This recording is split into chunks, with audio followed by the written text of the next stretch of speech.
বিজেপির আরো একজন প্রার্থীকে শোকজ নোটিশ পাঠানো হলো। কাকে? ঘাটালের বিজেপি প্রার্থী হিরণ। কেন পাঠানো হলো? নিউজ 18 বাংলায় গতকালই আমরা দেখিয়েছিলাম দেবরার বিডিও অফিসে গিয়ে কিভাবে তিনি হুমকি দিচ্ছেন। একবার শুনুন। মাস জেতার পরে কিভাবে টাইট দিতে হয় আমি আপনাদেরকে কথা দিলাম, যেভাবে হোক গ্রামের মানুষকে দিয়ে লাঠি ঝাঁটা দিয়ে হলেও এইসব লোককে ঢুকতে দেবেন না। কোনো পুলিশকে ঢুকতে দেবেন না। তৃণমূলের দলদাস পুলিশ, তৃণমূলের দলদাস বিডিও এসডিও দেরকে ঢুকতে দেবেন না। আগামী 2 মাস গ্রামকে দিয়ে আটকে রাখুন এই অবৈধ বালি। 2 মাস জেতবার পরেতে আমরা সব বুঝে নেব, কিভাবে কি করতে হয় সেটা বুঝে নেব।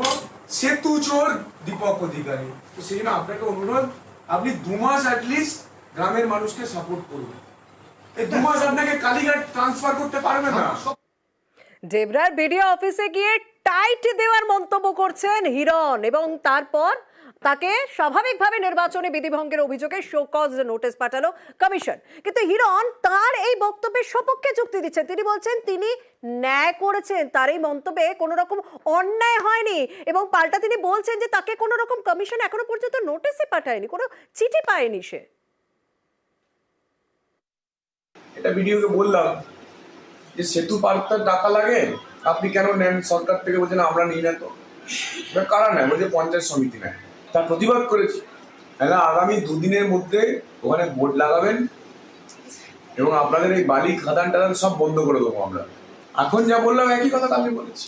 আমি জানি না আমাকে শোকজ করেছে কিনা, আমাদের কোনো কাগজ আসে। যদি আপনার বক্তব্য অনুযায়ী এটা বলাটাকে অন্যায় হয়ে থাকে, তার ন্যায় কোনটা? চাকরি বিক্রি করে টাকা তুললে নেয়, বালি চুরির টাকা তুললে নেয়।